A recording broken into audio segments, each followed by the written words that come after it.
কালিদাসের সময় নিয়ে কালিদাসের সময়কাল নিয়ে আমাদের যেটা একটা সবসময় একটা যে তর্ক চলে কবি সাহিত্যিকদের মধ্যে, ঐতিহাসিকদের মধ্যে। রবীন্দ্রনাথ এটাকে নিয়ে কবিতাও লিখে নিয়েছেন।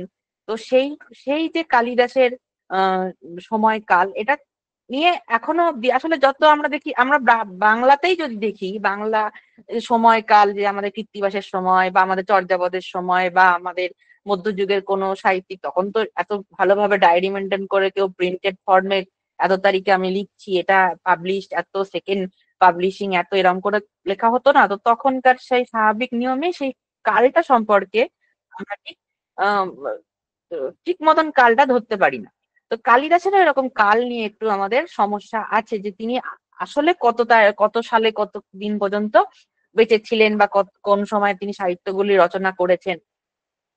তো সেইখানে আমরা দেখবো যে কালিদাসের যেটা আমি দেখবো, যে গুপ্ত যুগের মোটামুটি চতুর্থ পঞ্চম শতাব্দীতে কালিদাসের আবির্ভাব একটা সময়, গুপ্ত সময়, আমাদের যে ইতিহাসে যে গুপ্ত যুগ, যেটাকে আমরা আমাদের শিল্প, সাহিত্য, ভাস্কর্য সবেতেই আমরা একটা যে বাংলা ভারতীয় যে প্রাচীন ঐতিহ্যে আমরা যে পুরোনো দিনের কথা মনে করি, তাদের একটা অংশ হচ্ছে গুপ্ত যুগ। তো সেই গুপ্ত যুগের কালিদাসের আবির্ভাব হয়েছিল। অনেকে মনে করেন যে দ্বিতীয় চন্দ্রগুপ্ত বিক্রমাদিত্য যে নাম ছিল আর কি, তার সভাকবি তিনি ছিলেন। হ্যাঁ, যে তার যে নবরত্ন সভা ছিল, তার এক রত্ন কালিদাস ছিলেন, এবং কালিদাস সেখানে সভাকবি হিসাবে সেই সভায় থাকতেন। হ্যাঁ, কিন্তু এগুলোরও অনেকে আবার খণ্ডন করেছেন, কারণ নানা রকম, নানা মানুষের নানা রকম মত, নানা পণ্ডিতদের নানা রকম মত। তাই সঠিকভাবে আমরা যদি এক্সাক্ট ডেট বলতে চাই বা তারিখ বলতে চাই, তা হয়তো পারবো না। মোটামুটি আমরা গুপ্ত যুগের চতুর্থ থেকে পঞ্চম শতাব্দীটাকে আমরা কালিদাসের কাল হিসাবে আমরা ধরতে পারি। তো কালিদাসের কালের তারপরে আমরা দেখতে পাই যে তার জন্মস্থান, মানে সময়কাল হলো, জন্মস্থান কোথায়, যা তার লেখাতে বারবার আমরা উজ্জয়িনী নগরীর কথা পাই। হ্যাঁ, উজ্জয়িনী নগরী।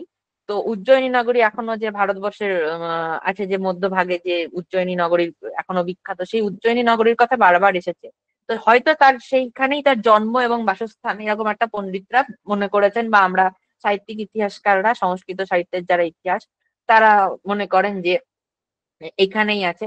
এবং কালিদাসকে নিয়ে প্রচুর কিংবদন্তি, মানে প্রচুর গল্প, কিংবদন্তি প্রচলিত আছে, যে তিনি যে ডালে বসেছিলেন সেই ডাল কাটছিলেন। আবার আছে যে তিনি নাকি মূর্খ ছিলেন, তারপরে কালির তপস্যা করার পর তিনি প্রচুর পণ্ডিত হয়েছিলেন, এরকম নানা রকম গল্প।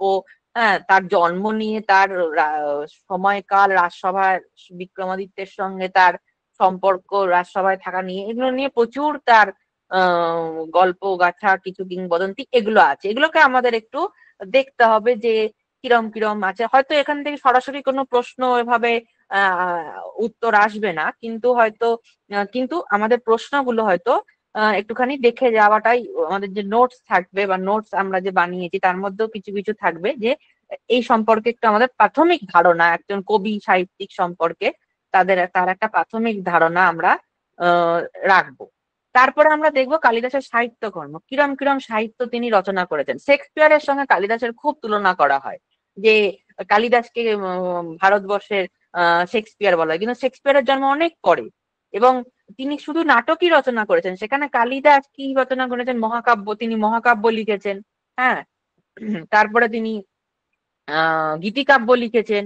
হ্যাঁ, নাটক লিখেছেন। হ্যাঁ, তার কাব্যের ধরন আছে, তার না বিভিন্ন রকম যে নাটকগুলো, নাটক ছাড়াও যে অন্যরকম সাহিত্য হয়, সেগুলো লিখেছেন। যেমন হচ্ছে তিনি মহাকাব্যের মধ্যে কুমার সম্ভব কাব্য লিখেছেন। কুমার সম্ভব বা কুমার সম্ভবম, যদি আমরা সংস্কৃততে বিশুদ্ধভাবে বলতে থাকি, তাহলে একটা যুক্ত হয়ে যায়। হ্যাঁ, কুমার সম্ভবম হয়ে যায়। তো সেই কুমার সম্ভবম কাব্য লিখেছেন। হ্যাঁ, সেখানে হচ্ছে বিষয়বস্তু হচ্ছে যে শিব পার্বতী প্রেম বিবাহ। হ্যাঁ, এবং সেখানে কার্তিকের জন্ম, কুমার মানে কুমার কার্তিকের জন্ম সম্ভবম, ওই জন্যই বলা হচ্ছে। হ্যাঁ, এই একটা আমরা দেখতে পাই। এবং সেখানে রবীন্দ্রনাথের প্রবন্ধ এ নিয়ে আছে, প্রভাব, তার প্রভাব, মানে সেই কুমার সম্ভবমের কোথায় প্রভাব বাংলা সাহিত্যে আছে অনুষঙ্গ হিসাবে আমরা যদি দেখি, তাহলে দেখবো রবীন্দ্রনাথের প্রবন্ধে আমরা পাই। আরো না, আমরা যখন একটু পরে ডিটেলস আলোচনা করবো তখন দেখবো আরো আছে। এরপরে দেখি রঘুবংশ।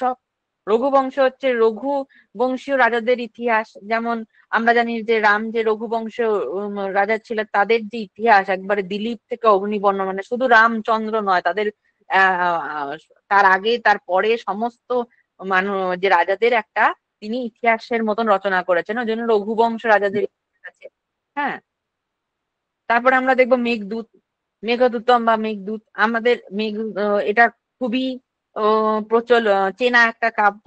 হ্যাঁ, আমাদের আমরা অনেকেই হয়তো পড়েছি, বা সংস্কৃততে যারা আমাদের কোনো কারণে সংস্কৃত আমরা পড়েছি নানা সময়, তাদের সঙ্গে মেঘদূতে সবাই পরিচিত। হ্যাঁ, মেঘের মাধ্যমে প্রেয়সীর কাছে যক্ষ তার প্রেম নিবেদন পাঠাচ্ছে। হ্যাঁ, তার যে ভুলে গেছে, যে অত দূরে গেছে, নির্বাসন হয়েছে, সেইটা যে তার প্রেয়সীকে মনে পড়ছে আষাঢ়ের মাসের সময় দেখে, সেটা সেইটা হচ্ছে তার বিষয়বস্তু। এবং ভারতীয় গীতি কবিতার এবং একটা শ্রেষ্ঠ নিদর্শন, এবং বহু ভাষায়, শুধু ভারতীয় ভাষায় নয়, বাইরের পৃথিবীর বিভিন্ন ভাষায় মেঘদূতমের অনুবাদ হয়েছে। আচ্ছা, এরপরে আমরা দেখি ঋতু সংহার। ঋতু সংহারও কাব্য জাতীয় রচনা। হ্যাঁ, এটা হচ্ছে ষড় ঋতুর বর্ণনা খানিকটা, হয়তো এটা কালিদাসের প্রথম দিকের রচনা বা কি। হ্যাঁ, একটু ক্ষুদ্র আকারের আদি রসাত্মক কাব্য বিভিন্ন রচনার মধ্যে থেকে, ওই ঋতুর মধ্যে থেকে যা ফুটে উঠেছে। আচ্ছা, নাটকের মধ্যে তিনটি বিখ্যাত নাটক হচ্ছে অভিজ্ঞান শকুন্তলম, বিক্রমবর্ষীয়ম, মালবিকাগ্নিমিত্রম। এগুলো আমরা সবই নাম শুনেছি। অভিজ্ঞান শকুন্তলা হচ্ছে দুষ্মন্তা শকুন্তলার প্রেম কাহিনী। হ্যাঁ, তারপর এদেরও প্রচুর অনুবাদ হয়েছে, অনুবাদ এবং আলোচনা হয়েছে এই নিয়ে। বিদেশে হয়েছে, জার্মানিতে হয়েছে, ইংল্যান্ডে হয়েছে। এগুলো আমাদের মনে রাখতে হবে। আর কি দেখবো, যে এগুলো বাংলাতে এর প্রভাবটা আমরা একটু পরে আলোচনা করছি, বাংলাতে এরা কিভাবে প্রভাব বিস্তার করেছে এই সাহিত্যগুলো। আচ্ছা, এরপরে আমরা দেখবো নাটক। নাটকের মধ্যে আরেকটা কি দেখবো, বিক্রম বর্ষীয়ম। বিক্রম এবং উর্বশীয়ম, এটা যদি আমরা সন্ধি বিচ্ছেদ করি, কিন্তু নাটকের যে প্রধান চরিত্র সে কিন্তু পুরুরবা। হ্যাঁ, সে কিন্তু বিক্রম নয়, কিন্তু নামটা বিক্রমবর্ষীয়ম। আচ্ছা, স্বর্গ নরকের দ্বন্দ্বে প্রেম এখানে আছে। আচ্ছা, তারপরে দেখবো আমরা নাটক মালবিকা অগ্নিমিত্রম, অগ্নিমিত্র এবং ও মালবিকার প্রেম, মালবিকা অগ্নিমিত্রম ওই জন্য নাম। হ্যাঁ, এরকম আমরা মেইন যে সাহিত্যকর্ম কালিদাসের, সেগুলো আমরা দেখতে পেলাম। আমরা আরো দেখতে পাবো, আরো কিছু কিছু হয়তো তার নামে প্রচলিত থাকে, অনেক সময় বড় কবিদের নামের আড়ালে অনেক ছোট কবিদের বা পরবর্তীকালের অনেক লেখা প্রক্ষিপ্ত হয়ে যায়, সেগুলো আমরা জানি যে মধ্যযুগের বাংলা সাহিত্যে এইসব সমস্যা প্রচুর ছিল। এবং কালিদাসের সাহিত্যেও এটা যে আছে, সেটা অস্বাভাবিক নয় থাকাটা।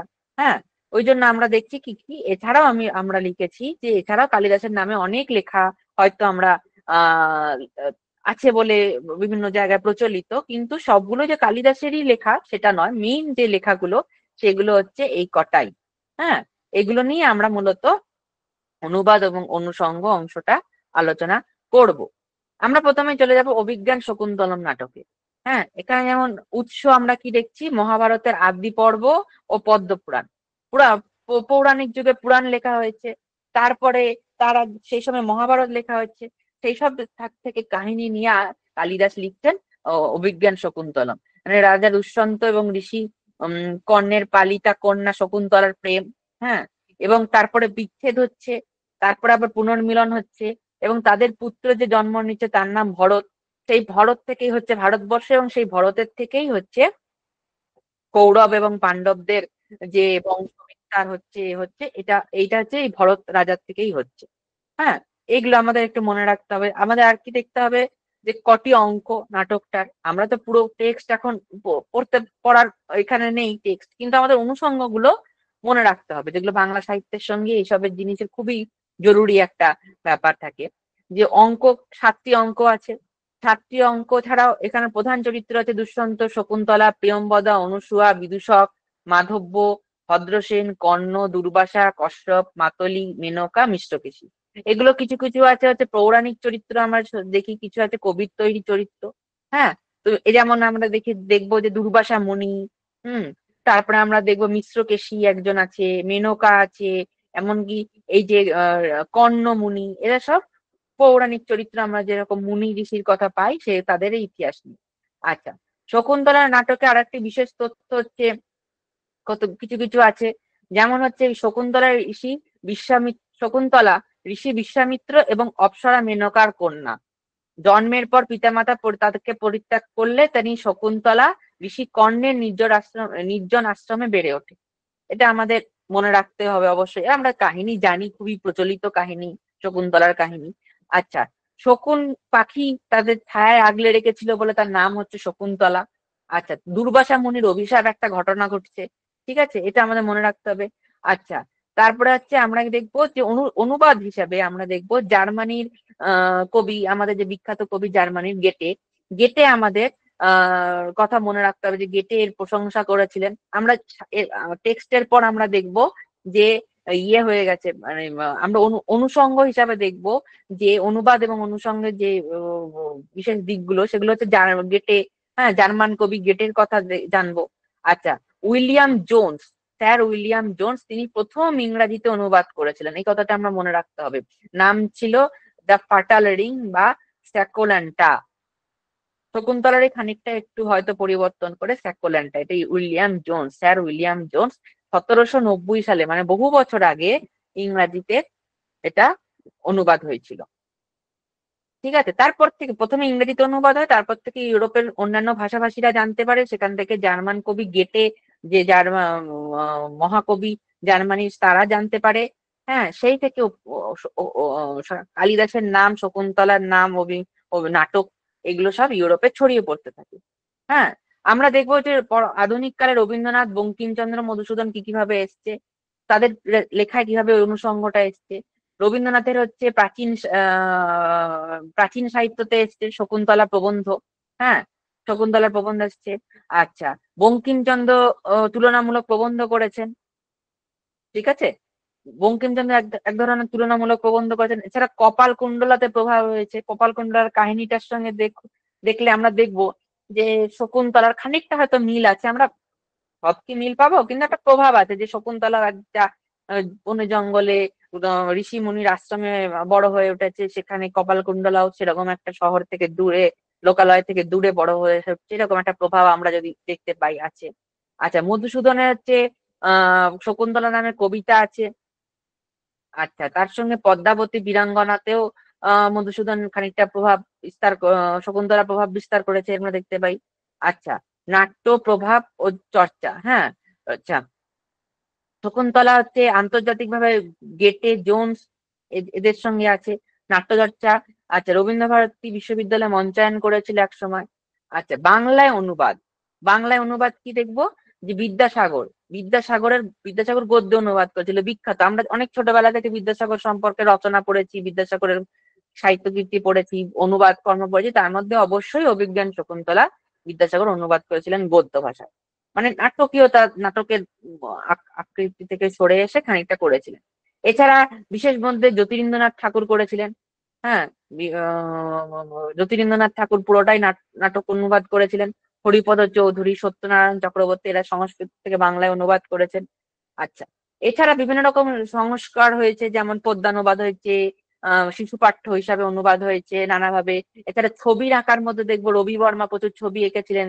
হ্যাঁ, এই এই ছবিগুলো আমরা ইন্টারনেটে পেতে পারি, এবং নানা রকম ভাবে রবি বর্মার ছবি বিভিন্ন জায়গায় পাওয়াও যায়। হ্যাঁ, যে বিখ্যাত বিখ্যাত সাহিত্যে তিনি ছবি এঁকেছিলেন। আচ্ছা, বিশ্বব্যাপী ওর মধ্যে হচ্ছে উইলিয়াম জোন্স এবং জার্মান কবি গেটে। এখন শোনা যাচ্ছে? হ্যালো। হ্যাঁ স্যার। হ্যাঁ, স্যার শোনা যাচ্ছে। আমরা দেখেছিলাম যে বিশ্বব্যাপী অনুবাদ এবং প্রভাব, এটা আমাদের অবশ্যই মনে রাখতে হবে। আসলে আমাদের যেভাবে এমসিকিউ প্রশ্ন আসে, তাতে কিন্তু আমাদের ছোট ছোট ভাবে প্রশ্নগুলোই বেশি আসবে, এবং ছোট প্রশ্নগুলোতে মনে রাখার একটা সমস্যা হয়। তার জন্য একটা আমাদের চার্ট বা ছক, এগুলো আমাদের অবশ্যই আমাদের এগুলোকে খেয়াল রাখতে হবে। তার মধ্যে বারবার আমরা যদি সেগুলো রিভিশন দিই, প্র্যাকটিস করি, আমাদের পুরনো প্রশ্নপত্রগুলো আমরা দেখি যে কিরাম আসে, সেইভাবে আমরা সেগুলো আমরা মনে রাখবো। তো আমাদের এখানে অবশ্যই দেখবো যে কারা কারা এই শকুন্তলা সম্পর্কে, মানে শকুন্তলা তো কালিদাস বহুদিন আগে লিখে গেছেন, কিন্তু এখনকার আধুনিক কালে কিভাবে চর্চা হচ্ছে, তার অনুষঙ্গ কোথায় কোথায় আসছে, তার অনুবাদ কোথায় কোথায় হচ্ছে, এগুলো আমরা একটা চর্চার মাধ্যমে, মানে তালিকার মাধ্যমে আমরা কিন্তু চর্চা করতে পারি। যে আমরা লিখে রাখলাম খাতায়, কিন্তু লিখে রেখে ভুলে গেলাম তাহলে চলবে না, আমাদের কিন্তু পড়তে হবে। যেমন আমরা বারবার উইলিয়াম জোনস এবং জার্মান কবি গেটের কথাটা মনে রাখবো, যে এরা দুজন বহু ভাবে ইউরোপে শকুন্তলার নাম ছড়িয়েছিলেন, কালিদাসের নাম ছড়িয়েছিলেন। হ্যাঁ, যে তাদের পরেই ইউরোপীয়রা কালিদাস সম্পর্কে জানতে পারে। আচ্ছা, শকুন্তলার পর আরেকটা মালবিকাগ্নিমিত্রম। মালবিকাগ্নিমিত্রমের হচ্ছে রাজা অগ্নিমিত্র মালবিকার প্রতিকৃতি দেখে প্রেমে পড়েন। ছবি দেখে, দর্পণ বা ছবি দেখে প্রেম আগেকার দিনের একটা অবশ্যই থাকতো। হ্যাঁ, একজন কিছু বলতে চাইছেন, কিছু নীলাঞ্জনা ব্যানার্জি, হ্যাঁ, হ্যালো।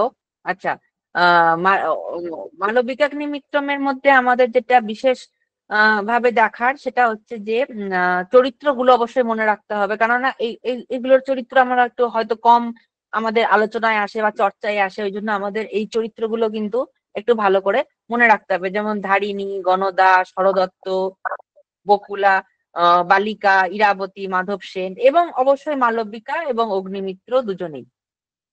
আচ্ছা, তো সেইগুলো হচ্ছে সেইখানে আমাদের কিন্তু রাজমহিষী এই ব্যাপার জানতে পারে মালবিকা সম্পর্কে। শেষে মালবিকার সঙ্গে রাজার বিয়ে হয়, রাজবংশীয় একটা পরিচয় পাওয়া যায়, সেই হিসাবে রানীর মর্যাদা আসে। এভাবে এভাবে আমরা দেখি মালবিকাগ্নির খানিকটা কাহিনী, মালবিকাগ্নিমিত্রমের খানিকটা কাহিনী আমরা জানতে পারি। আচ্ছা, আমরা আর কি জানতে পারি, যে এখানে একটা রাসুয় যজ্ঞ অবশ্যই ইম্পর্টেন্ট আছে। রাসুয় যজ্ঞ একটা পুষ্যমিত্রের রাসুয় যজ্ঞের বর্ণনা আছে। হ্যাঁ, এবং এটিকে কালিদাসের প্রথম নাটক হিসাবে ধরা হচ্ছে। ঠিক আছে। আচ্ছা, তা এবং অবশ্যই এগুলো সময় কোনটা আগে কোনটা পরে এর নিয়ে অনেক দ্বিমত আছে, কিন্তু আমরা যেটুকু তথ্য পাচ্ছি সেটাতে হচ্ছে মালবিকাগ্নিমিত্রমকে অভিজ্ঞান শকুন্তলম যেমন খুবই উল্লেখযোগ্য, খুবই বহুল প্রচলিত, বহুল ভাবে অনুদিত, কিন্তু আমরা যদি প্রথম হিসাবে আমরা একটা যদি তথ্য পাই, তাহলে দেখছি যে মালবিকাগ্নিমিত্রম তাকে কালিদাসের প্রথম দিকের রচনা হিসাবেই, প্রথম রচনা হিসাবেই দেখা যাচ্ছে। আচ্ছা, এইখানে একটি সঙ্গীত এবং অভিনয় তত্ত্বমূলক ব্যাখ্যা নাটকের একটি গুরুত্বপূর্ণ অংশ হিসাবে রয়েছে। এইভাবে আমরা, আচ্ছা, এগুলো হচ্ছে আমাদের এই নাটকগুলোর উল্লেখযোগ্য দিক। আচ্ছা, এগুলো সবই তোমাদের নোট হিসাবে পেয়ে যাবে, তোমরা তোমরা অ্যাপেও দেখতে পাবে এবং পরবর্তীকালে পরবর্তী সময় এগুলো নোটও পেয়ে যাবে। তো সেই হিসাবে আমি এখন বলে যাচ্ছি এবং তোমরা কিভাবে নোটগুলো করবে তার জন্য একটা সেই হিসাবে তথ্যগুলো আমি দিয়ে যাচ্ছি। যেমন অনুবাদ এবং সংস্কার সমূহ। হ্যাঁ, অনুবাদ এবং সংস্কার সমূহ, যেমন শেরীন্দ্রমোহন ঠাকুর অনুবাদ করেছিলেন 1860, 1901 জ্যোতিরিন্দ্রনাথ ঠাকুর করেছিলেন। হ্যাঁ, তারপরে হচ্ছে বিমলা দাশগুপ্ত, গুরুনাথ বিদ্যানিধি। এগুলো হয়তো অনেকের নাম আমরা সচরাচর মনে রাখতে পারি না। এমন হয়তো প্রশ্ন দিল যে তিনজনের নাম দিল, চতুর্থ অপশনে দিল সকলেই, এরকম অনেক সময় প্রশ্ন আসে। তো সেই হিসাবে আমাদের নামগুলো কিন্তু মনে রাখতে হবে। বা কোন একজন হয়তো অন্য কোন অনুবাদ করেছেন, সেটা হয়তো এই হিসাবে চলে এলো। এইভাবে আমাদের কার কোনটা অনুবাদ, এগুলো এগুলো আমাদের মনে রাখতে হবে। হরিদাস সিদ্ধান্তবাগী দ্বিতীয় সংস্করণ সম্পাদনা করেন। এইভাবে নানা স্যার রকম প্রশ্নটা কিভাবে আসবে? অনুবাদ ও সংস্করণের প্রশ্নগুলো একটু কিভাবে আসবে একটা বলে দিন, তাহলে ভালো বুঝতে পারা হ্যাঁ, যাবে। প্রশ্ন প্রশ্ন তো আমরা শেষে আলোচনা করবো। প্রশ্নগুলো নানা রকম ভাবে আসতে পারে, হয়তো দেখা গেল যে যেমন এখানে আপনি মালবিকা। বললেন হ্যালো। সুরেন্দ্রমোহন ঠাকুর, জ্যোতির্নাথ ঠাকুর, এগুলো বললেন, তো কিন্তু ওগুলো প্রশ্নটা একটু কিভাবে আসবে একটু বলে দেন। হ্যাঁ, প্রশ্ন এগুলো নানা রকম ভাবে আসতে পারে। তার একটা প্রধান হচ্ছে যে হয়তো এমন থাকলো যে তিনজনের নাম দেওয়া থাকলো, তিনজনই অনুবাদ করেছেন মালবিকাগ্নিমিত্রমের, এবং চতুর্থ অপশন দেওয়া থাকলো সকলেই, তাহলে ওই চতুর্থ অপশনটাই হবে। এ বি সি বা এই তিনটে হবে না, ডি অপশনটাই হবে। এই বেশি মানে সবগুলোই আমাদের মনে রাখতে হবে। ওই জন্য হয়তো আমরা এ করে দিয়ে চলে এলাম, কিন্তু বাকি যে দুজন আরো করেছে সেগুলো আমাদেরও, সেগুলোও খেয়াল রাখতে হবে। যেন প্রত্যেকের না প্রত্যেকটা নামই আমরা যতদূর যতখানি পারবো সমস্ত নামগুলো এবং বিশেষ করে উল্লেখযোগ্য নামগুলো আমাদের মনে রাখতেই হবে। আচ্ছা, এর প্রভাব বা ভাব সাদৃশ্য কোথায় দেখা যায়? আমরা মাইকেল মধুসূদনের শর্মিষ্ঠা নাটকে দেখতে পাই। হ্যাঁ, শর্মিষ্ঠা নাটক। আচ্ছা, তারপরে যেমন রবীন্দ্রনাথের গুপ্ত প্রেম এবং চিত্রাঙ্গদা কাব্যনাট্যের প্রভাব আছে, হয়তো প্রভাব দিয়ে প্রশ্ন আসলো। হ্যাঁ, এখন পুরো কি পুরোপুরি প্রভাব কিছু না, হয়তো কিছু সাদৃশ্য বা ভাব সাদৃশ্য থাকতে পারে। এই জন্য এগুলো একটু গুরুত্বপূর্ণ, এই জিনিসগুলো আমরা চোখে রাখবো বা মনে রাখবো। আচ্ছা, এরপর হচ্ছে বিক্রমবর্ষীয়ম। বিক্রম এবং উর্বশী, এই দুটো সন্ধি বিচ্ছেদ করলে বিক্রমবর্ষীয়ম। আচ্ছা, 5 অঙ্কের নাটক, অবশ্যই 5 অঙ্কের নাটক। হ্যাঁ, মূল কাহিনী হচ্ছে রাজা পুরুরবা এবং উর্বশী। হ্যাঁ, অবশ্যই রাজা পুরুরবা এবং উর্বশী। কিন্তু এখানে আমরা পুরুরবার নাম কিন্তু পাচ্ছি না, আমরা এখানে বলে যাচ্ছি বিক্রম। অভিজ্ঞান শকুন্তলম যেমন দুজনের আলাদা আলাদা নাম হচ্ছে, হ্যাঁ, সেরকম এরকম বিক্রমবর্ষীয়মে বিক্রমের নায়ক কিন্তু পুরুরবা এবং উর্বশী, অপ্সরা উর্বশী, এদের প্রেম কাহিনী।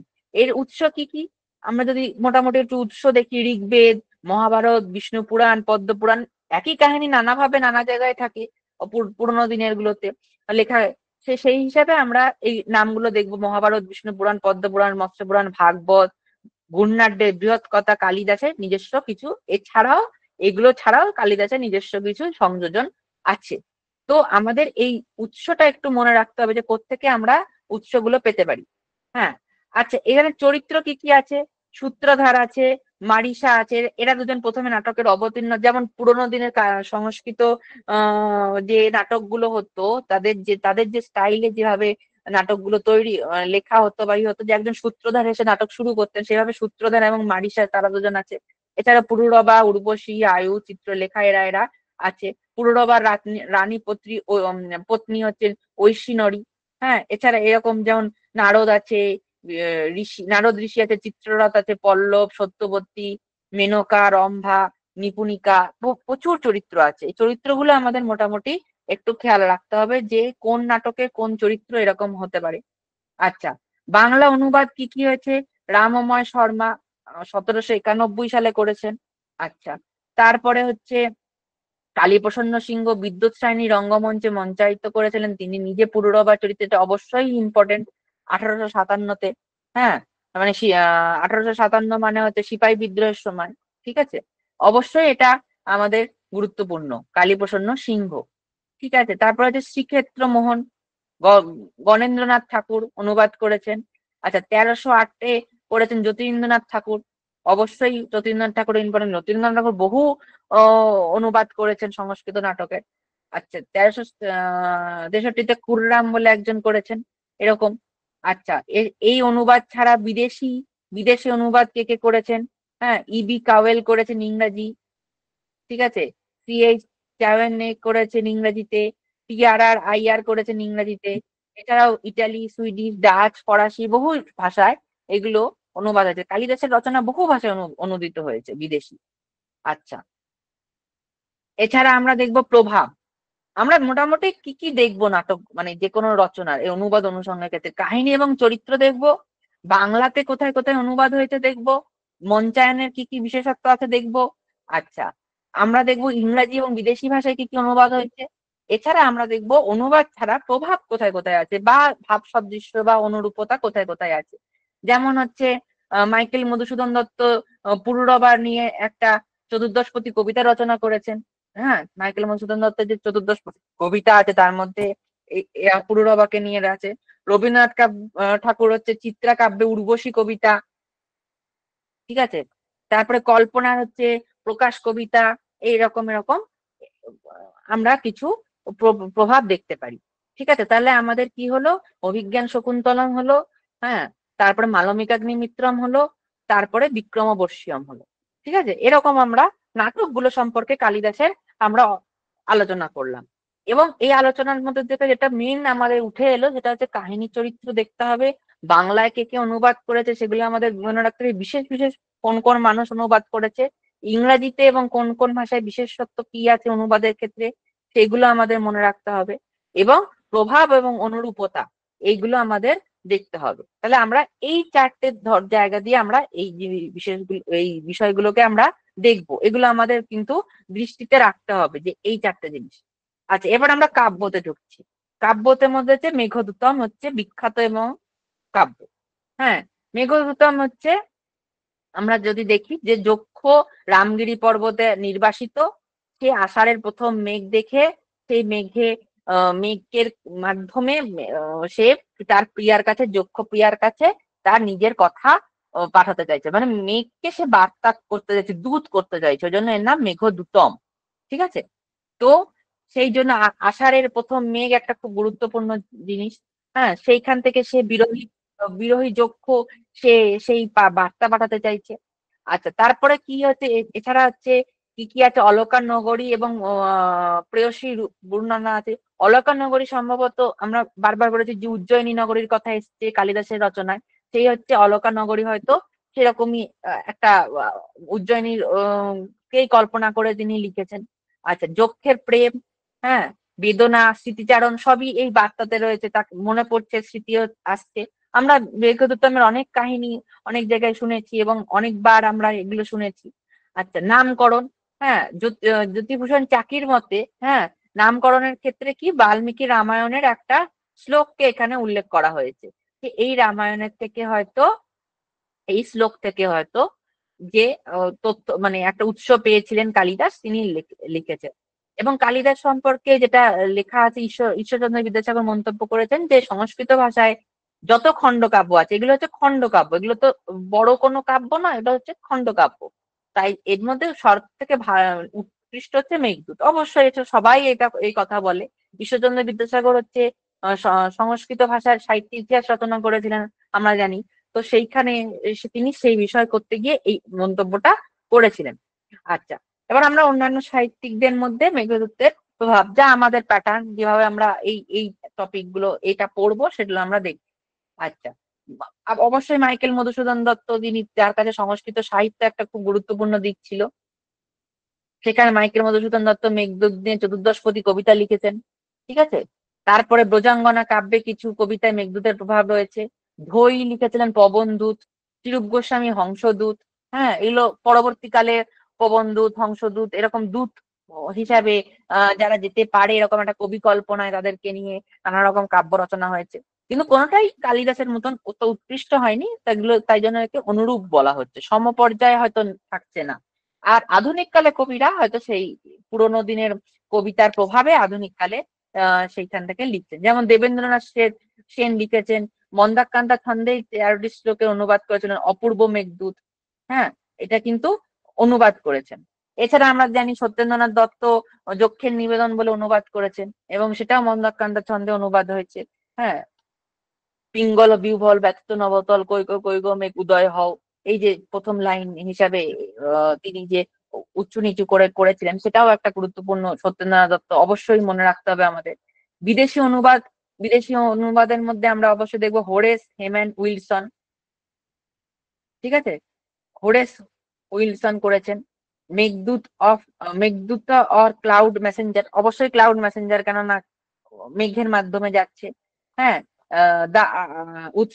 উৎসর্গ করেছেন Earl of Minto, governor general of India, সেই সময় তিনি এটা আহ উৎসর্গ করেছিলেন।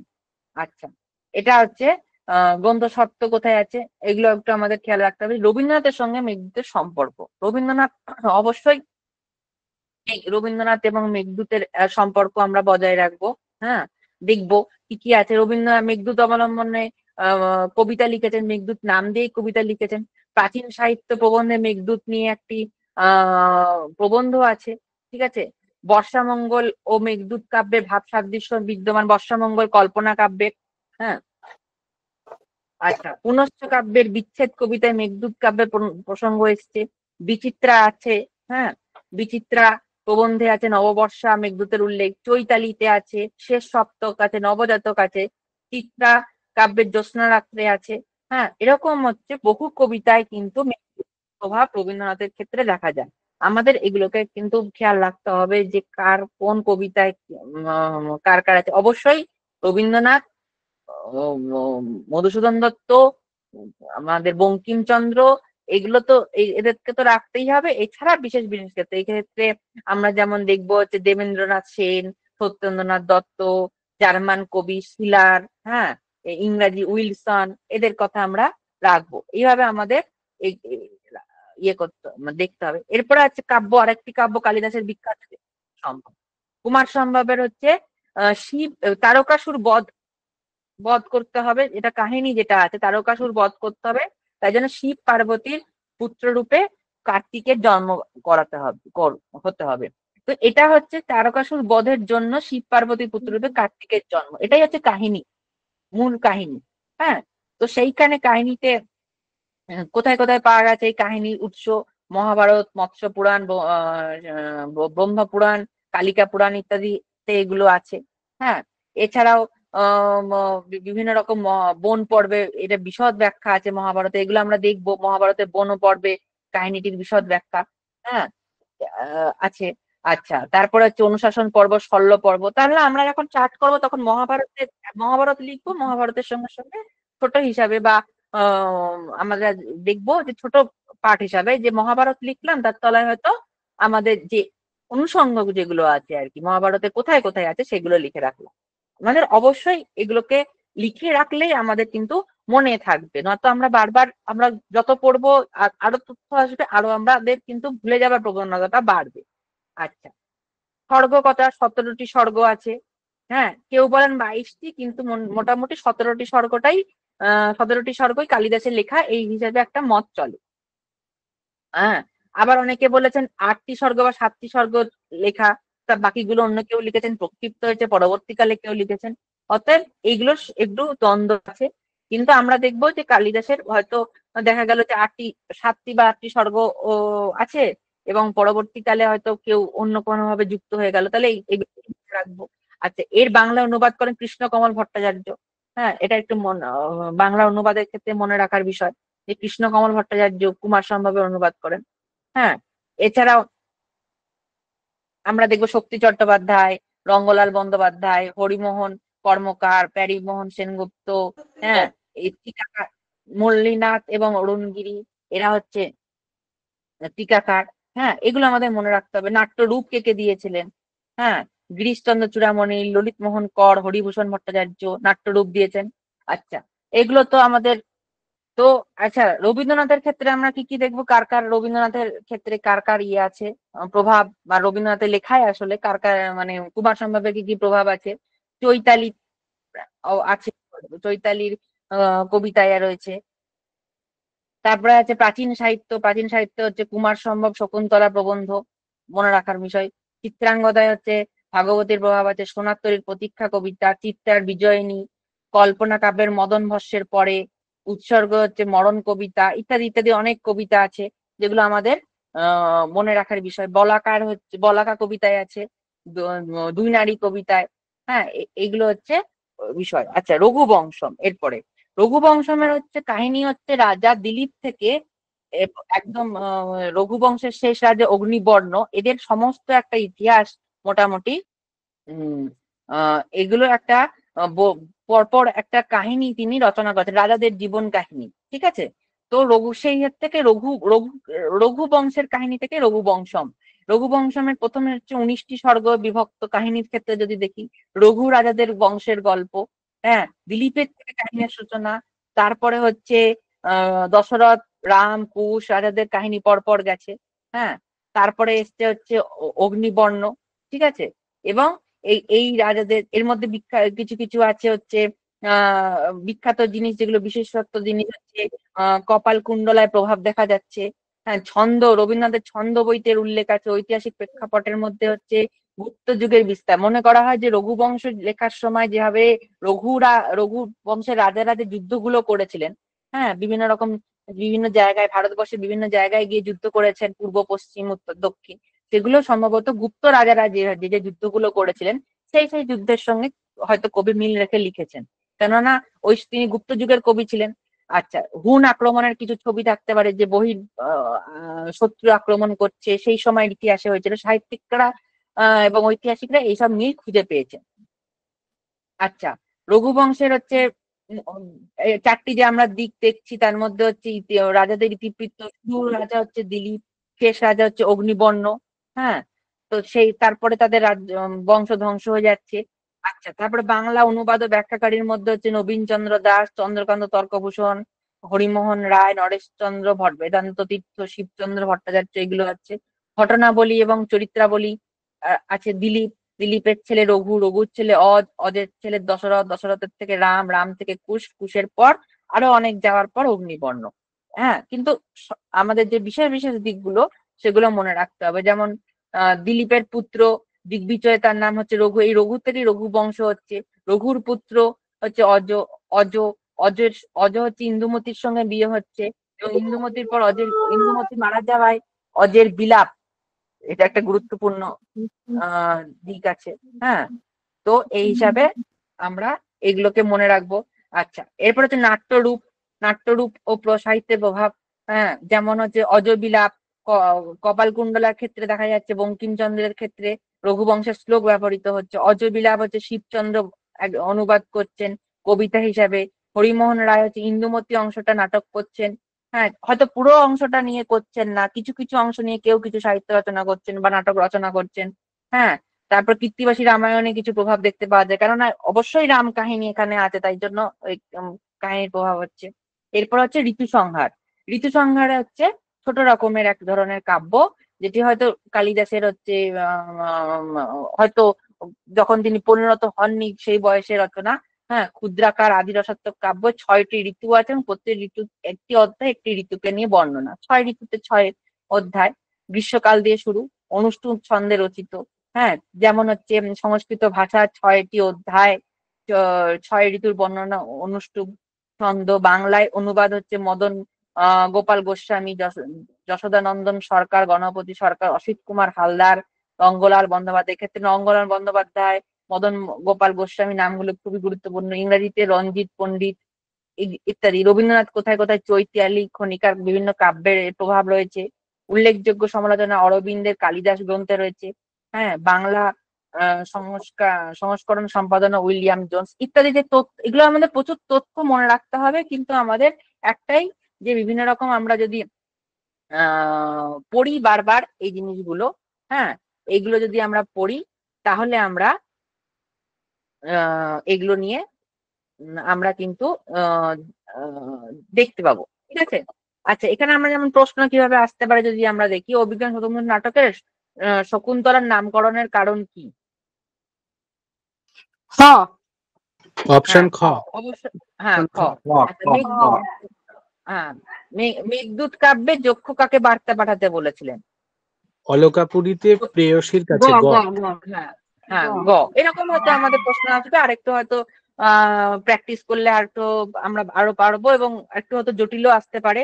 এগুলো আমরা একটু মক টেস্ট হিসাবে আমরা রাখছি প্র্যাকটিসের জন্য, বা এরকম ধরনের প্রশ্ন। আচ্ছা, এরপরে আমরা আরেকজন যে সাহিত্যিক আছে শূদ্রক। শূদ্রকের কি কি দেখবো? শূদ্রকের কিন্তু বেশি রচনা নেই, এবং শূদ্রকের একই সমস্যা, যে তার স্থান কাল জন্মকাল ইত্যাদি নিয়ে কিছু কিছু সমস্যা রয়েছে। যেমন স্থানের মধ্যে হচ্ছে আমরা দেখবো যে তার সাধারণ বিবরণ, যদি আমরা দেখি শূদ্রকের কোথায় জন্ম, অনেক সময় তাকে বলা হচ্ছে যে তিনি রাজা ছিলেন, কেউ কেউ বলেছেন, কেউ কেউ বলেছেন তিনি ব্রাহ্মণ ছিলেন, অশ্বমেধ যজ্ঞ করেছিলেন, এবং শতায়ু ছিলেন, 100 বছরের বেশি বেঁচেছিলেন। খ্রিস্টপূর্ব 2য় শতক থেকে খ্রিস্টীয় 6ষ্ঠ শতক, একটা বিশাল সময়কাল, কেননা তার কোনো সেভাবে আহ কোনো কিছু পাওয়া যাচ্ছে না, তার লেখা বা তার বিবরণ, তার কিছু। অনেকে মনে হচ্ছে তিনি একটি কাল্পনিক চরিত্র, হয়তো অনেকে অনেকের লেখা তার নামে চলছে, এরকম অনেকে মনে করেছেন। এভাবে শূদ্রকের জন্ম এবং বংশ পরিচয়, তার জন্মস্থান নিয়ে কিছু সমস্যা আছে। এবার আমরা যদি তার কিছু নাম, কিন্তু আমরা নামের উল্লেখ পাচ্ছি বিভিন্ন সংস্কৃত সাহিত্য গ্রন্থে, যেমন কথা শরীর সাগর, বেতাল পঞ্চবিংশতি, কাদম্বরী, রাজতরঙ্গিনীতে আমরা তার নামের উল্লেখ পাচ্ছি। তো সেই হিসাবে আমরা শূদ্রকের পরিচিতিটা দেখব। তার সাহিত্য কীর্তি কি কি আছে? মৃচ্ছকটিক বিখ্যাত নাটক, হ্যাঁ, এবং পদ্ম প্রাভিতক, পদ্ম প্রাভিতক, এই দুটো। এটা আমাদের পরের নামটা আমাদের একটু কঠিন এবং অচেনা। প্রথম নামটা আমরা সবাই হয়তো শুনেছি সাহিত্য ইতিহাস এবং বিভিন্ন কারণে, শূদ্রকের মৃচ্ছকটিক। তো মৃচ্ছকটিকের আমরা একটু দীর্ঘ আলোচনা, একটি পরিচিত বিষয় আমরা একটু যা তথ্য পেয়েছি তা নিয়ে আলোচনা করব।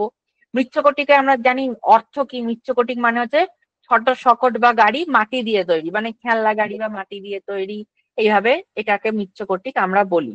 আচ্ছা, এটা হচ্ছে প্রকরণ জাতীয় নাটক, মৌলিক কাহিনী নির্ভর নাটক, প্রকরণ জাতীয়। আচ্ছা, উজ্জয়িনী নগরী, সব গুপ্ত যুগের অবশ্যই মধ্যযুগে একটি গুরুত্বপূর্ণ জায়গা ছিল উজ্জয়িনী নগরী, সেই উজ্জয়িনী নগরীতে এখানে আছে।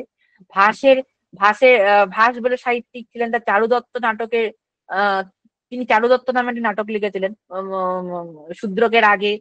সেই নাটকটা হয়তো অসম্পূর্ণ ছিল। শূদ্রক সেই কাহিনীকে নিয়ে নিজের মতন করে মৌলিক একটি কাহিনী নির্মাণ করেছেন। তিনি যে ওই কাহিনীটাকেই সমাপ্ত করেছেন এমন নয়, তিনি ওইটাকে হয়তো তিনি সেই যে ভাসের যে 4 অঙ্কের অসমাপ্ত রচনা, সেটাকে নিজের মতন করে মৌলিক ভাবে তিনি এই কাহিনীটা রচনা করেছেন। এর মধ্যে আমরা কি কি চরিত্র দেখবো? নায়ক হচ্ছে চারুদত্ত, নায়িকা হচ্ছে বসন্ত সেনা, খলনায়ক হচ্ছে সকার, হ্যাঁ, এছাড়া মদনিকা, বিদূষক, মৈত্র ইত্যাদি যে সহচরিত্র পার্শ্ব চরিত্র থাকে তারা। এর 3জন আমাদের ক্ষেত্রে গুরুত্বপূর্ণ: চারুদত্ত, বসন্ত সেনা, সকার, বা সকার হচ্ছে খলনায়ক। আচ্ছা, কাহিনীর সারাংশ হচ্ছে চারুদত্ত হচ্ছে গরিব দারিদ্র পীড়িত এবং ধনী হচ্ছে বসন্ত সেনা, তার মধ্যে প্রেম কাহিনী। আমরা এখন হয়তো নাটকটা অনেক ক্ষেত্রেই হয়, কলকাতাতে হয় দেখা যায়, বা অন্য জায়গায় নানা রকম এই নাটক কিন্তু এখন মঞ্চে প্রদর্শিত হয়। তো সেখানেও আমরা দেখতে পারি, বা কাহিনী আমরা যদি জেনে থাকি তাহলে দেখবো যে চারুদত্ত আর এবং বসন্ত সেনার প্রেম কাহিনী। হ্যাঁ, এখানে যেমন নায়িকা হচ্ছে বসন্ত সেনা, নায়ক চারুদত্ত। আচ্ছা, বসন্ত সেনার অলংকার চুরি, সকারের দ্বারা হত্যার চেষ্টা, চারুদত্তের দণ্ডাদেশ, তাকে দণ্ড দেওয়া হচ্ছে, এবং রাজা আর্যকের অভ্যুত্থানের ন্যায়ের প্রতিষ্ঠা, বসন্ত সেনার সঙ্গে চারুদত্তের বিবাহ। শেষ পর্যন্ত মিলনাত্মক নাটক বিবাহ। 10টি অঙ্ক, 10টি অঙ্কের আমরা এখানে 10টি অঙ্ক দিয়েছি। হ্যাঁ, এবং এইগুলো আমরা আর কি দেখবো, যে নাট্য মূল্যায়ন দেখবো। হ্যাঁ, নাটকটা যে বিদ্যাসাগর বলছি যে মৃচ্ছকটিক অনেক পুরনো নাটক। ধীরেন্দ্রনাথ বন্দ্যোপাধ্যায় বলছেন শিল্প গুণ, অলংকার প্রয়োগ এবং ভাষার ছন্দময়তা নাটককারকে মহৎ শিল্পীর মর্যাদা দেয়। খুবই সুন্দর, এবং সৌন্দর্য, অলংকার সৌন্দর্য, ভাষার যে ব্যবহার সেগুলি খুবই সুন্দর। করুণা সিন্ধু বলছেন, দাস বলছেন তুচ্ছ প্রকৃতির প্রাকৃত চরিত্রের মানুষত্ব আবিষ্কারী নাটকটি শ্রেষ্ঠ। এ কিন্তু কোনো রাজা বা বীর বা কিছু নয়, চারুদত্ত কিন্তু সাধারণ একজন মানুষ, তাকে নিয়ে নাটক রচনা হয়েছে। এটি একটি বিশাল গুরুত্বপূর্ণ বিষয় সংস্কৃত সাহিত্যে। তখনকার দিনে কিন্তু রাজা বা বীর বা সম্রাট এদেরকে নিয়ে নাটক রচনা হতো, সেক্ষেত্রে চারুদত্ত কিন্তু সাধারণ একজন মানুষ, তাকে নিয়ে তার প্রেম কাহিনী নিয়ে নাটকটি রচিত। আচ্ছা, বাংলা সাহিত্যে প্রভাব আমরা যদি দেখি, যে রামনারায়ণ তর্করত্ন কুলীনকুল সর্বস্ব রচনার সময় সকার চরিত্রের একটি প্রভাব ওই নাটকে দেখতে পাওয়া যায়। এবার মাইকেল মধুসূদন দত্ত হচ্ছে কৃষ্ণকুমারী নাটকে একটি করছেন, প্রভাব দেখতে পাওয়া যায়। অর্থাৎ বাংলার যে 19 শতকের নাট্যকার, 20 শতকের নাট্যকার, তাদের মধ্যে কি প্রভাব আছে, সাহিত্যিকদের মধ্যে কি প্রভাব আছে ইত্যাদি আমাদের কিন্তু অনুবাদ এবং অনুষঙ্গ, অনুবাদ শুধু দেখলে হবে না, অনুষঙ্গটাও দেখতে হবে। আচ্ছা, এরপরে আমরা কি দেখবো? পদ্য প্রাবৃতক। এই একটি উচ্চারণ খটোমটো আছে, কিন্তু আমরা এটাও কিন্তু আমাদের প্রশ্ন আসতে পারে, শূদ্রকের এই অংশ থেকেও আসতে পারে। এটি একটি ভান ধরনের নাটক, একাঙ্ক নাটক, যাকে সংস্কৃত প্রকরণ সাহিত্যে বলছে ভান। ঠিক আছে, এটা হচ্ছে বিট চরিত্র, একটি চরিত্র থাকে বিট চরিত্র, যেমন আমাদের সূত্রাকার থাকে, সূত্রধর থাকে, বিবেক চরিত্র থাকে, সেরকম বিট চরিত্র। বিট চরিত্রের মাধ্যমে কথার শৃঙ্খলা রাখছে। এবং এখানে 4টি নাটক একসঙ্গে, 4টি হয়তো নিয়ে একটি নাটক তৈরি হয়েছিল। সেগুলো হচ্ছে শূদ্রক, ঈশ্বর দত্ত, বড়রুচি ও শ্যামিলক। এই 4জনের 4টি নাটক নিয়ে এটি হয়তো তৈরি হয়েছিল। তাই জন্য আমরা এই নাটকটি একটি গুরুত্বপূর্ণ গুরুত্ব পাচ্ছি। ঈশ্বর দত্তের নাটকে ভুক্তবীট সংবাদ, বড়রুচির উভয়াভিসারিকা, শ্যামিলকের হচ্ছে তারিতক ইত্যাদি নাম এর সঙ্গে এই নাটকটা ছিল। এরকম হয়তো যৌথভাবে এই নাটকটা প্রচলিত ছিল, বা নাটকটি অভিনয় হতো।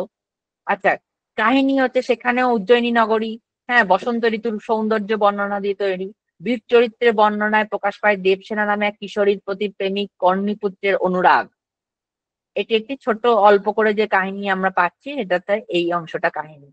বীর কথার কৌশলে দেবসেনার মন জয় করে এবং পরদিন সাক্ষাতের ব্যবস্থা করে রক্তগোলাপ উপহার দিয়ে ফিরে যায়। এটি বৈশিষ্ট্য বা নাটকের আর কাহিনীর আরেকটি অংশ।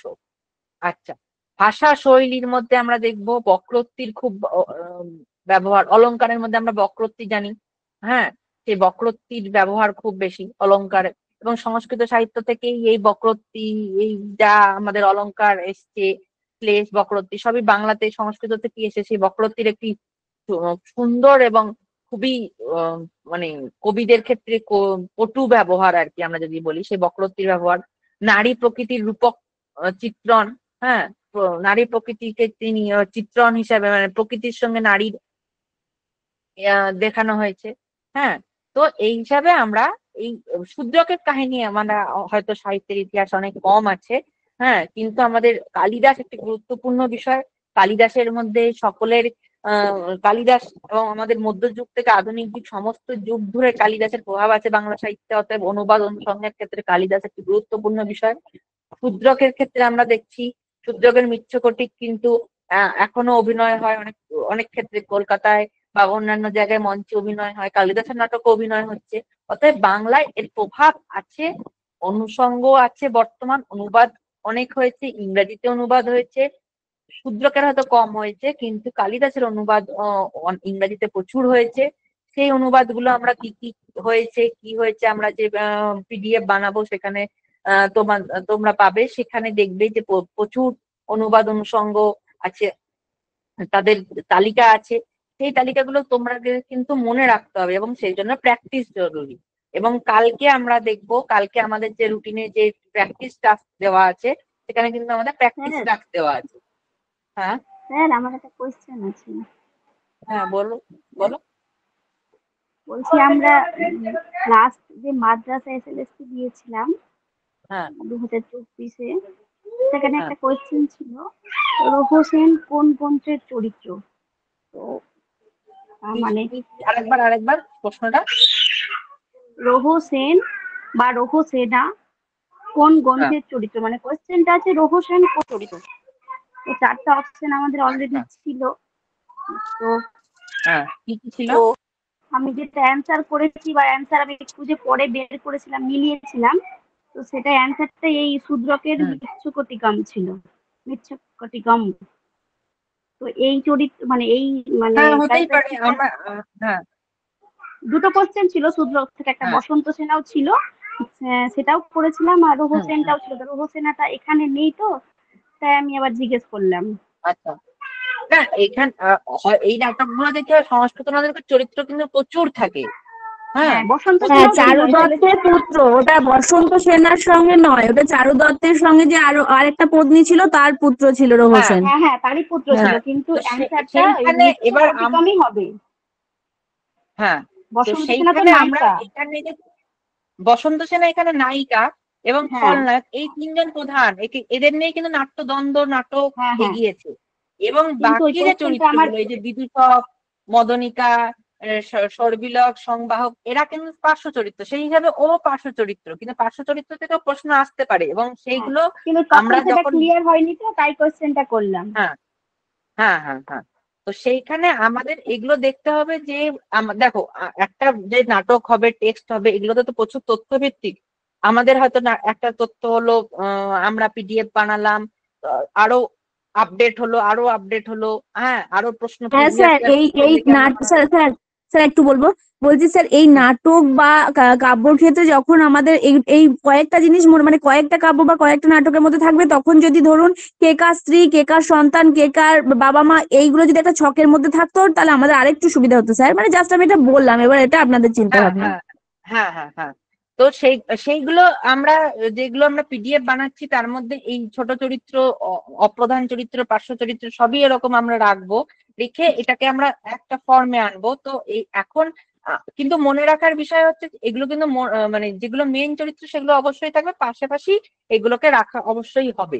তো এই হচ্ছে আমাদের যদি মৃচ্ছকটিক এবং মানে শূদ্রক এবং কালিদাসের যদি আমরা একটা সামারি দেখি, তাহলে প্রাচীন যুগের সাহিত্যিক, সংস্কৃত সাহিত্যিক, যেটা বাংলাদের প্রভাব আছে এবং এদেরকে এইগুলো আমরা আমরা দেখতে পাচ্ছি যে এরা এই ভাবে বাংলা সাহিত্যে প্রভাবিত করেছে এবং এই চরিত্রগুলো এখনো কিন্তু মানে চরিত্র হোক বা কোনো কাহিনী হোক, সেগুলো কিভাবে কিভাবে বিশেষ করে কপালকুণ্ডলা, কপালকুণ্ডলাতে কিন্তু আছে ওই ওপরের যে অংশগুলো যে বিভিন্ন রকম যে শ্লোক নেওয়া আছে, সেগুলোতে কিন্তু কালিদাসের থেকে শ্লোক নেওয়া আছে। হ্যাঁ, তারপরে আছে তারপরে আমরা রবীন্দ্রনাথের বহু কবিতায় আমরা পাবো কি কি প্রভাব আছে। হ্যাঁ, আমরা বঙ্কিমের বহু মধুসূদনের বহু রচনায় পাবো। সেই হিসাবে আমরা এগুলোকে দেখবো। তো এগুলো কালকে এগুলোর প্র্যাকটিস হবে, ঠিক আছে? প্র্যাকটিসে এগুলো সেই প্র্যাকটিসটা তোমরা সবাই কালকে অ্যাপে করবে। কালকে তো লাইভ ক্লাস হবে না, প্র্যাকটিস হবে। তো তারপরে আবার যদি কোনো প্রশ্ন থাকে তাহলে পরবর্তীকালে আবার সেগুলো নিয়ে কথা বলা যাবে, বা তোমরা জিজ্ঞেস করতে পারো। তোমাদের তো ফোন নাম্বার মনে হয় দেওয়া আছে একটা, সেইখানে তোমরা প্রশ্ন যদি তোমাদের কিছু আরো কিছু করার থাকে। সাধারণত টেক্সটের কাহিনীর থেকেও এগুলোর ক্ষেত্রে অনুবাদ অনুষঙ্গটা গুরুত্বপূর্ণ, সেই হিসাবে সিলেবাসে আছে কিন্তু। তো সেইগুলোকে আমরা রাখবো। তো আজকে তাহলে এখানেই শেষ করছি। স্যার বলছি, হ্যালো, হ্যাঁ হ্যাঁ বলুন। বলছি শূদ্রকের অ্যাকচুয়ালি জন্মস্থানটা যদি পরীক্ষা আসে তাহলে কি লিখবো, কোথায় হবে জন্মস্থানটা? এখানে তো বিভিন্ন জায়গায় বিভিন্ন মত আছে। বিভিন্ন জায়গায় বিভিন্ন মতে সাধারণত জন্মস্থান নিয়ে এরকম হয়তো প্রশ্ন আসবে না, কারণ কোথায় জন্মেছিলেন এর কোনো খোঁজ লেখা বা কোনো জায়গা থেকে পাওয়া যায়নি। বেশিরভাগ ক্ষেত্রেই উজ্জয়িনী নগরীর কথা উল্লেখ আছে, এবং কালিদাসের ক্ষেত্রেও তাই। কোথায় এক্সাক্ট তিনি জন্মেছিলেন, যেমন আমরা যদি জয়দেবের জন্ম ধরি, যেটা আমাদের বাংলা সাহিত্যে, তার জন্ম নিয়েও নানা রকম কথা আছে। তো এরকম হয়তো জন্মস্থান বা জন্ম কোথায় কি এটা নেই, সময়কাল নিয়ে আসতে পারে হয়তো। যেমন কালিদাসের ক্ষেত্রে গুপ্ত যুগটা খুবই গুরুত্বপূর্ণ। হ্যাঁ, আর বাকিগুলোর ক্ষেত্রে হয়তো একটা শতাব্দী হয়তো বলে দিচ্ছে এত থেকে এত। এখন যদি সূর্যকের ক্ষেত্রে আমরা যদি বলি ১০ম থেকে দ্বাদশ শতাব্দী, তা তো ভুল। এ তো খ্রিস্টপূর্ব বা প্রথম খ্রিস্টাব্দ, দ্বিতীয় খ্রিস্টাব্দ এই সময়কার। কালিদাসের যেমন পঞ্চম, চতুর্থ, পঞ্চম শতাব্দী এরকম সময়কার। তো এগুলো একটু আমাদের খেয়াল রাখতে হবে। একদম যদি আধুনিক কালে থাকি তাহলে আমরা দেবো না উত্তরটা, আমরা যেটা প্রাচীন সেদিকটাই যাব।